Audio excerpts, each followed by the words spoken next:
அனைவருக்கும் வணக்கம். உங்கள் அனைவரையும் மேரிஸ் கிச்சனுக்கு அன்புடன் வரவேற்கிறேன். இன்றைக்கி இந்த வீடியோவில் உங்களுக்கு என்ன செய்து காட்ட போகிறேன்னு சொன்னால், சுவையான சாஃப்டான ஒரு கறி பனிஸ் தான் எப்படி செய்கிறேன்னு செய்து காட்ட போகிறேன். இந்த வீடியோவுக்கு போகிறதுக்கு முதல் நீங்கள் இந்த சேனலை ஃபஸ்ட் டைம் பார்க்குறீங்களா இருந்தால் இந்த சேனலை சப்ஸ்கிரைப் பண்ணி பெல் பட்டனையும் அமர்த்துங்க. அப்போ தான் நான் போடுற வீடியோக்கள் உங்களே வந்து சேரும். அதே நேரத்தில் எனக்கு மிகவும் உதவியாக இருக்கும். இப்போ வாங்க வீடியோக்குள்ளே போய் இந்த சுவையான சாஃப்டான கறி பனிஸ் எப்படி செய்கிறேன்னு சொல்லி ஆரம்பத்துலேருந்து முடிவு வரைக்கும் நான் காட்டித்தார்.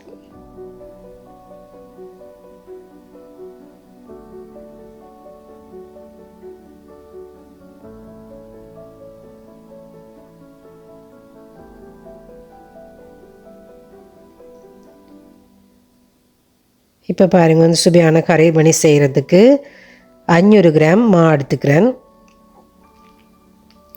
அதாவது 1/2 கிலோ.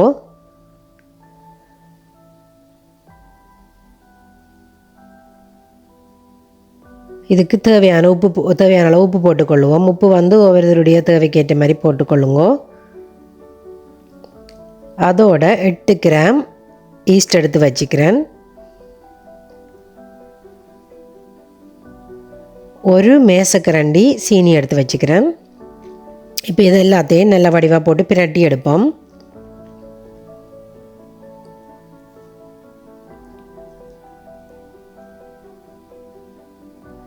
அந்த எல்லா மாவுலையும் சேர்கிற மாதிரி வடிவாக அந்த ஈஸ்ட்டும் சீனியும் வடிவாக எல்லா இடத்துலையும் சேர்கிற மாதிரி கலந்தெடுப்போம்.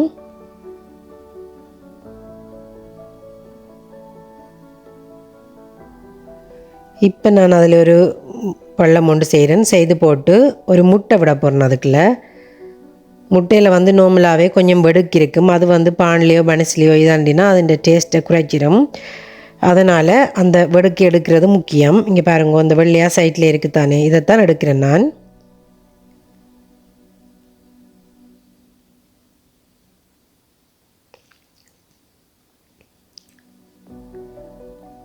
இதோட வந்து 3.5 மேசக்கரண்டி, கிட்டத்தட்ட 4 கரண்டி தேங்காய் பால் விடுறேன். இந்த தேங்காய் பால் எதுக்கு விடுறதுன்னு சொன்னால், தேங்காய் பால் வந்து நல்ல ஒரு வாசம் சுவையை கொடுக்கும். அதே நேரத்தில் வந்து பனிஸுக்கு நல்ல ஒரு கலரையும் கொடுக்கும். இப்போ இதை எல்லாத்தையும் வடிவாக நல்லா தண்ணி விடைக்கும் முதல் வடிவாக ஓரளவுக்கு இப்படி பிரட்டி எடுப்போம். மாவில் சேர்கிற மாதிரி வடிவாக பிரட்டி எடுப்போம்.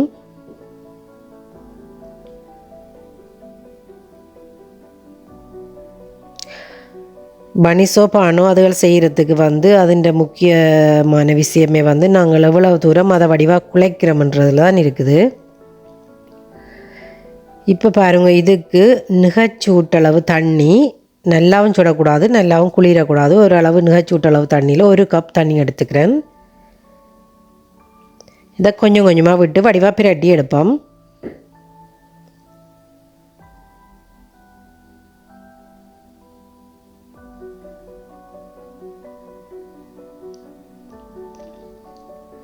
மீதம் இருக்கிற தண்ணியிலையும் விடுறேன்.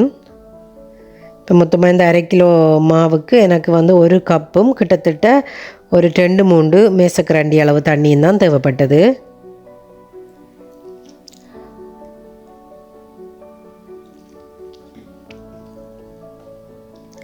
இப்போ வடிவாக 2 கைகளாலையும் வடிவாக பிணைஞ்செடுப்போம். நான் சொன்ன மாதிரி இந்த மாவு வந்து எவ்வளவுக்கு நாங்கள் அடித்து பிணைஞ்சு குழைக்கிறோமோ அந்த அளவுக்கு சாஃப்டாக வரும் பனிஸ்.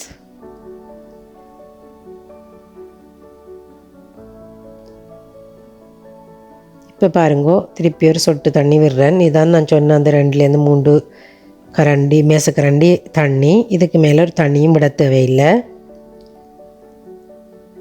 ஏன்னு சொன்னால் நாங்கள் இதுக்கு வந்து பட்டரும் போட்டு குழைக்க போகிறோம், மாஜரின் போட்டு குழைக்க போகிறோம். அதுலேயும் கொஞ்சம் ஈரத்தன்மை வரும். ஸோ ஆயில் ஈரமாயினா பிழைச்சிடும். இதை வந்து நல்ல சாஃப்டாக குழைச்செடுக்கணும். இப்படி 2 கைகளாலேயும் வடிவாக நல்ல பக்கமும் அங்காலைஞ்சால் எல்லா இடமும் பிறல்ற மாதிரி வடிவாக இப்படி பிணைஞ்செடுக்கணும்.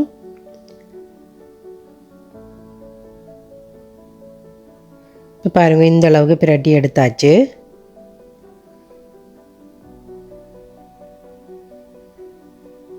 இப்போ வந்து நான் 1.5 மேசக்கரண்டி கிட்ட பட்டர் எடுத்து வச்சுக்கிறேன். இதையும் போட்டு வடிவாக பிரட்டுவோம். இது நாங்கள் போடும்போது கொஞ்சம் ஈரத்தன்மை கூடும், ஆனால் பிரச்சனை இல்லை. இது எல்லா இடமும் நல்லா பிரண்டா பிறகு நான் 2 கையிலையும் பட்டரை பிரட்டுறேன்னு பாருங்க. பிரட்டி போட்டு அதை ஒட்டாமல் இருக்கிறதுக்காக. ஆனால் அதில் கொஞ்சம் ஈரத்தன்மை வரும், அந்த ஈரத்தன்மை முக்கியம். இப்போ இதை வடிவாக பிரட்டி எடுப்போம். இப்போ நான் வந்து இதை வந்து இந்த மேசையில் போட்டு நல்ல வடிவாக குழைக்க போகிறேன். திருப்பி நல்லா ஈச்சீச்சு இப்படி ஈச்சீச்சு நல்ல வடிவாக குழைக்கணும். எவ்வளவு நாங்கள் இப்படி அடித்து குழைக்கிறோமோ அந்த அளவுக்கு இதாக வரும். இப்போ கிட்டத்தட்ட நான் ஒரு 10 நிமிஷம் இப்படி செய்தேன் நான். இப்போ பாருங்கள், நிறைய ஒற்றை தன்மை இருக்குது. இதுக்கு என்ன செய்வோம்னு சொன்னால், ஒரு கொஞ்சமாக எடுத்து ஒரு மேசக்கரண்டியும் இல்லை அதில் அரைவாசி இப்படி லைட்டாக தூவி போட்டு திருப்பியும் அதை ஈச்சிச்சு நல்லா ஒரு 10 நிமிஷம் வடிவாக குழைங்கோ.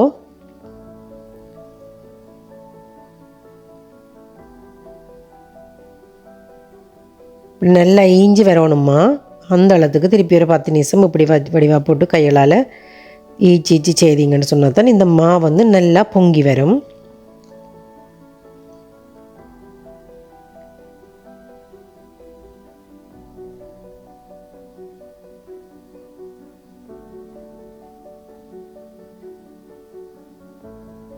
இப்போ உங்களுக்கு பார்க்கவே தெரியும் இந்த மாவில் வித்தியாசமாக நாங்கள் குழைக்கும் போது இருந்ததை விட இப்போ இவ்வளோ வித்தியாசமாக ஈரத்தன்மையோடு வந்துட்டு தான் பாருங்க. இப்போ இதை வந்து இப்படி ஒரு வடிவத்தில் அதை எடுத்து போட்டு இதை நாங்கள் வடிவாக ஒரு மணித்தியாலம் அப்படியே ஒரு கிச்சன் டவலால் மூடி வைக்க போகிறோம். பாருங்கோ, இது நீங்கள் ஒரு மேலால் ஒரு பொலித்தீன் பேக்கோ இல்லாட்டி ஏதாவது கிச்சன் டவலோ இல்லை இப்படி ஒரு துணியோ எதாண்டாலும் போட்டு ஒரு மணித்தியாலம் இப்படியே வச்சுட்டு இந்த கேப்பில் நாங்கள் வந்து இதுக்கு கறி என்ன செய்கிறேன்னு பார்ப்போம். இப்போ கிட்டத்தட்ட 4 மேசக்கரண்டி எண்ணெய் விட்டுருக்குறேன். இங்கே எந்த எண்ணெய் என்றாலும் உங்களுக்கு பிடிச்ச எண்ணெய் பாவிக்கலாம். காத்தேக்கரண்டி கடுகு,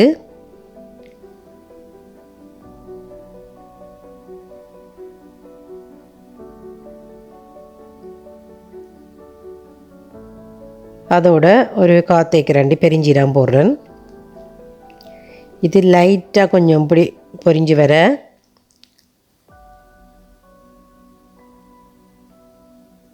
இந்த டைமில் ஒரு பெரிய வெங்காயம் எடுத்து 2 வெங்காயம் பெரிய சிவப்பு வெங்காயம் எடுத்து வெட்டி வச்சுருக்கிறேன். இதையும் போட்டு லைட்டாக இப்படி பொரிச்செடுப்போம்.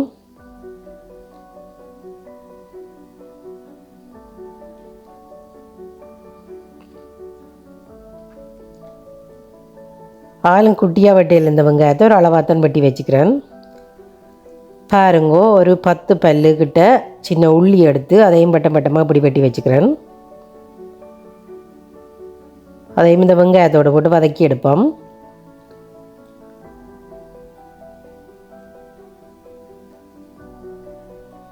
ஒரு 4 ரம்பையிலையும் ஒரு 4 பச்சை மிளகாயும் எடுத்து அதையும் குட்டி குட்டியாக வெட்டி வச்சுக்கிறேன். ஒரு கைப்பிடி நிறைய கருவேப்பிலை எடுத்து அதையும் கழுவி வச்சுருப்போம். இது எல்லாத்தையும் போட்டு வடிவாக வதக்கி எடுப்போம்.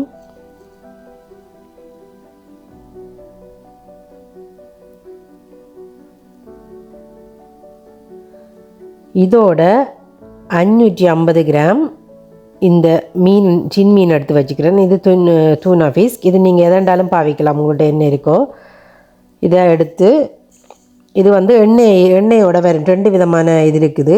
எண்ணெய் உள்ளதான் நான் பாவிக்கிறேன். அதனால தான் அந்த எண்ணெய் விட்டதையும் உங்களுக்கு காட்டி நான் இப்போ கொஞ்சம் எண்ணெயை வடிச்சிட்டு மிச்சம் இப்படியே போட்டு அதையும் செய்தால் அந்த எண்ணெயில் இருக்கிற மீன் சுவைகள் எல்லாம் வந்து எங்களுக்கு இந்த பானில் வந்து கிடைக்கும். அதோட கிட்டத்தட்ட 700 கிராம் உருளைக்கிழங்கு எடுத்து அவிச்சு உரித்து வச்சுக்கிறேன். இப்படி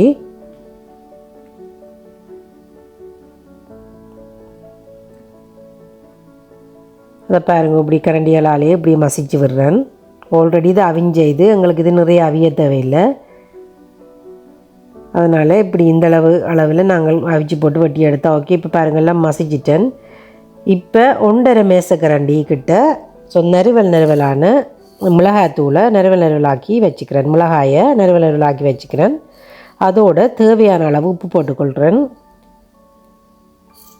நீங்கள் உப்பு வந்து உங்களோட தேவைக்கேற்ற மாதிரி போட்டுக்கொள்ளுங்க. சில பேர் வந்து கூட சாப்பிடுவினும், சில பேர் குறைய சாப்பிடுவினும். அவைக்கு ஏற்ற மாதிரி போட்டுக்கொள்ளுங்க. இப்போ இதெல்லாம் வந்து லைட்டாக பொரிஞ்சு வரட்டும். அதோட தேவையான அளவு மஞ்சள். நான் 2 குட்டி கரண்டியால் 2 கரண்டி போடுறேன். மஞ்சள் வந்து இந்த டின்மீன் நண்டபடியாக அதுக்குள்ளே இருக்கிற லைட்டான பெடுக்கு தன்மையில் ஏதாவது இருந்தால் அதுகளை எடுக்கிறதுக்கு உதவும். அதையும் போட்டுட்டு இப்படி பாருங்க, நீங்கள் கரண்டியை பார்த்தீங்கன்னா உங்களுக்கு தெரியும் வந்து அந்த கரண்டியாலேயே நான் மசிச்சு விடுறேன். அதை நம்மள இந்த கறி பனிஸுக்கு கடி படுறதை விட கொஞ்சம் இப்படி உருந்திருந்தால் தான் அது டேஸ்ட்டாக இருக்கும்.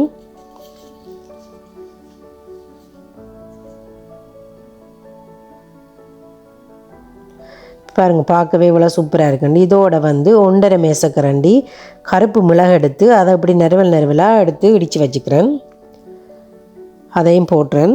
இது வந்து கடைசியில் போட்டால் போதும். மிளகு வந்து முதலே போடாமல் கடைசியில் போட்டால் எங்களுக்கு அந்த வாசம் சுவை எல்லாம் வந்து அப்படியே கிடைக்கும். அதோட ஒரு பெரிய பச்சை தேசிக்காய் எடுத்து இதையும் வடிவாக புளிஞ்செடுப்போம். இப்போ இதுக்கு பாருங்க, அந்த தேசிக்காய் புளி வந்து நல்ல ஒரு சுவையை தூக்கி கொடுக்கும். உப்பு புளிப்பு உரைப்பெல்லாம் சுட்டாப்பா இருந்தால் இந்த கறி வந்து பனிஸோடு சேர்த்து சாப்பிடும்போது நல்லா இருக்கும், நல்ல ஒரு சுவையை தரும். கண்டிப்பாக மிஸ் பண்ணிடாமல் ட்ரை பண்ணி பாருங்க ஒரு தரம். பாருங்கள், 2 தேசிக்காயும் படியாக புளிஞ்சு விடுவோம்.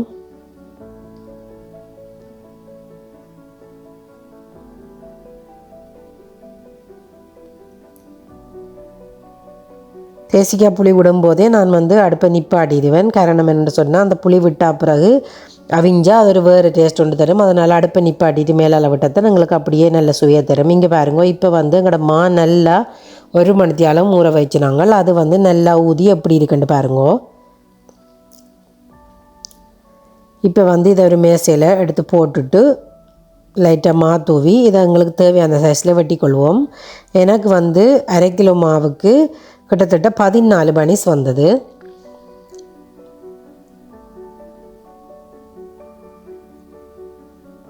இதை நான் இப்படியே வச்சு வெட்டுறேன். உங்களுக்கு அளந்து அதை நிறுத்து ஒரு சைஸில் எடுக்கணுமெண்டா எடுத்துக்கொள்ளுங்க. எனக்கு இப்போ இது இப்படி வெட்ட ஓகேயாக இருக்குது. இந்த சைஸில் இதில் வந்து நான் 14 துண்டுகள் போட்டு நான்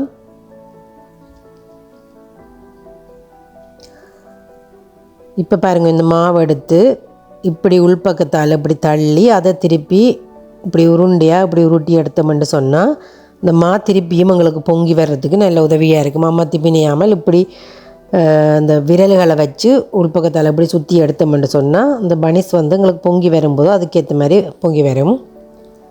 அதே மாதிரியே மீதம் இருக்கிற மாவுகளையும் இப்படி உருட்டி எடுத்துக்கொள்கிறேன். இப்போ நான் சொன்ன மாதிரி இப்போ எடுக்கும்போதே எனக்கு அதில் தெரியுதும்மா கொஞ்சம் கூட இருக்குது ஒன்றை விட்டு அப்போ அதுக்கேற்ற மாதிரி நான் பிச்சை எடுத்துக்கொள்கிறேன். உங்களுக்கு அதை எடுக்க அளவு கஷ்டமாக இருந்ததுன்னு சொன்னால் நீங்கள் ஒரு தராசு வச்சு அதை நிறுத்து எடுத்துக்கொள்ளுங்க. இப்போ பாருங்கள், இதுக்கு இப்படி ஒரு பேக்கிங் பேப்பர் ஒன்று போட்டிருக்கேன். அதோடு வந்து இப்போ பாருங்க, இதை நாங்கள் உருட்டி வச்சது கொஞ்சம் மூதிட்டுது. இதுக்கு லைட்டாக எண்ணெய் பூசிக்கொள்கிறேன்.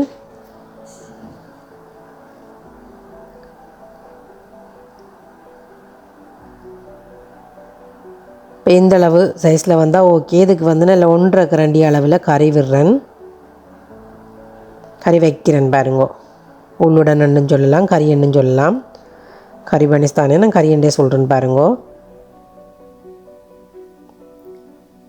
இப்போ நல்ல 1.5 கரண்டி அளவு வைக்கிறேன். ஏன்னு சொன்னால் பனிஸில் வந்து தனியாக மாவாக இருந்தாலும் டேஸ்ட் இதாக இருக்கும். கறியும் மாவும் கிட்டத்தட்ட ஒரே அளவுக்கு இருந்தால் தான் டேஸ்ட் நல்லா இருக்கும். இப்போ பாருங்க, இந்த பக்கத்து சைட்டை வந்து நல்லா இந்த பக்கம் இழுக்கிறேன். அதே மாதிரியே அந்த பக்கத்து சைட்டை இந்த பக்கம் இழுத்து 2 பெரிய விரல்களாலேயும் கறியை இப்படி தள்ளிட்டு 2 பக்கத்துலேயும் பாருங்க இப்படி அமர்த்தி விடணும். அப்போ தான் வந்து அந்த பொங்கி வரும்போது கறி உடைஞ்சி வெளியில் வராது, உள்ளுக்குள்ளேயே இருக்கும்.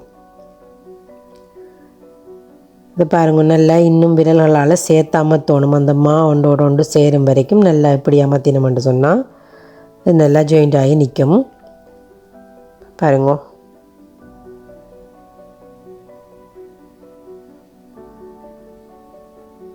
இப்போ இன்னொரு வடிவான ஷேப்பில் வந்துட்டுன்னு சொல்லி இதே மாதிரியே மிச்ச பனிசுகளையும் செய்தெடுப்போம்.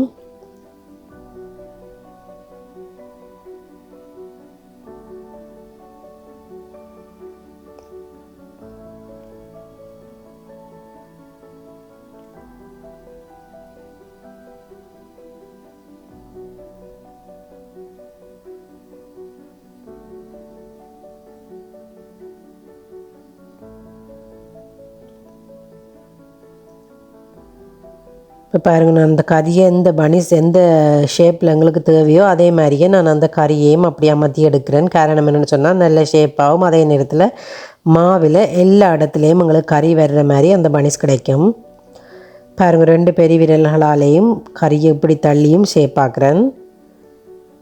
அப்போ எங்களுக்கு வந்து அந்த பனிஸில் எல்லா இடத்துலையும் வந்து கறி வரும். அதே நேரத்தில் வந்து அந்த வந்து தனியாக மாவாக கிடைக்காமல் நல்ல ஒரு ஷேப்பில் கிடைக்கும். இப்போ பாருங்கள், இவ்வளோ ஷேப் நல்ல வடிவாக வந்திருக்குன்னு சொல்லி. இப்போ உங்களுக்கு அங்கங்கே லீக்கல் தெரிஞ்சதுண்டா அதையும் இப்படி கைகளெல்லாம் மாற்றி விடுங்கோ. இப்போ பாருங்கள், உங்களோட ஒரு ட்ரே செய்து முடித்தாச்சு. மற்றதையும் நான் செய்து எடுக்கிறேன். பாருங்கள், மற்றதும் செய்தாச்சு. இப்போ எனக்கு 14 பனிஸுகள் வந்திருக்கு மொத்தமாக. இப்போ இதுக்கு வந்து மேலால் அந்த கலருக்கும் இதுக்கும் ஏற்ற மாதிரி ஒரு முட்டை நல்லா வெடுக்கெடுத்து அந்த முட்டையையும் முக்கியம் வெடுக்கெடுக்கணும். இப்போ நல்லா அடிச்செடுப்போம். இதோடு சேர்த்து நான் திருப்பியும் முதலே சொன்ன மாதிரி இந்த தேங்காய் பால் சேர்க்க போகிறேன்னு பாருங்கோ. நல்ல 2 மேசக்கரண்டி தேங்காய் பால் விடுறேன், திக்கான தேங்காய் பால். இந்த தேங்காய் பால் வந்து நல்ல கலர் கொடுக்குறதுக்கும் நல்ல வாசத்துக்கும் நல்லா உதவும். இதையும் நல்லா அடித்து போட்டு இப்போ நாங்கள் எங்களோட பனிஸில் பூசி எடுப்போம். இப்படி ஒரு ப்ரஷ் வச்சு இதை பூசி எடுப்போம். இப்படி செய்யும்போது வந்து எங்களுக்கு அந்த முட்டை மணமும் பெருசாக கிடைக்காது. பனிஸில் நார்மலாகவே சாப்பிட நல்ல ஒரு இதாக இருக்கும். இப்போ பாருங்கள், நான் கொஞ்சம் எள்ளு எடுத்துருக்கிறேன். இதை வந்து கொஞ்சம் பனிஸுக்கு எள்ளு போட்டும் கொஞ்சம் பனிஸுக்கு எள்ளு போடாமல் எடுக்க போகிறேன். நீங்கள் உங்களுக்கு விரும்பினா போடுங்கோ, விருப்பம் இல்லாட்டி அதை விட்டுருங்கோ.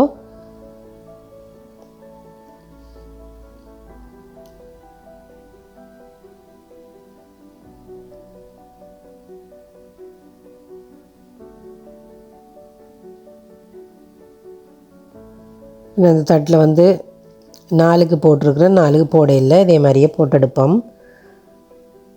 இப்போ பாருங்கள், உங்களோட சுவையான சூப்பரான பனிஸ் எவ்வளோ கலர்ஃபுல்லாக இருக்குன்னு எடுத்து ஒரு 10 நிமிஷம் இப்படி ஆற வைப்பேன். மேலே ஒரு டவல் போட்டு அந்த கேப்பில் நான் மற்ற பனிஸை உனக்கு வச்சு எடுக்கிறேன்.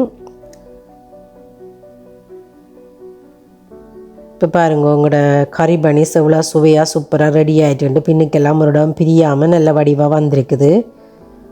பாருங்கள், மதி காட்டுறேன் எவ்வளோ சாஃப்டாக இருக்குன்னு சொல்லி. இதுக்கு மேலே அமர்த்த முடியாது. காரணம் என்னென்னு சொன்னால் கறி உள்ளுக்குள்ள. ஆனால் சரியான சாஃப்டாக வந்திருக்கு இந்த பனிஸ். கண்டிப்பாக நீங்கள் ட்ரை பண்ணி பாருங்க.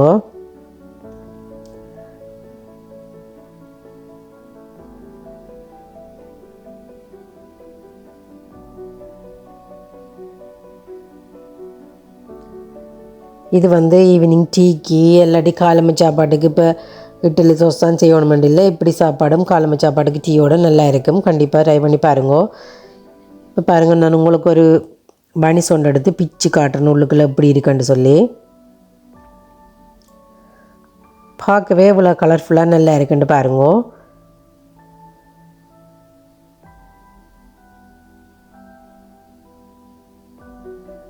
ஒரு முறை செய்து பார்த்தீங்கன்னா கண்டிப்பாக விட மாட்டீங்க.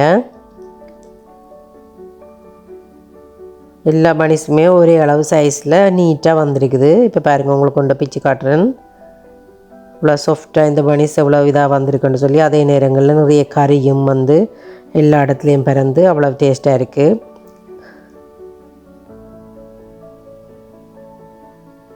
பாருங்கள் எப்படி இருக்குன்னு சொல்லி.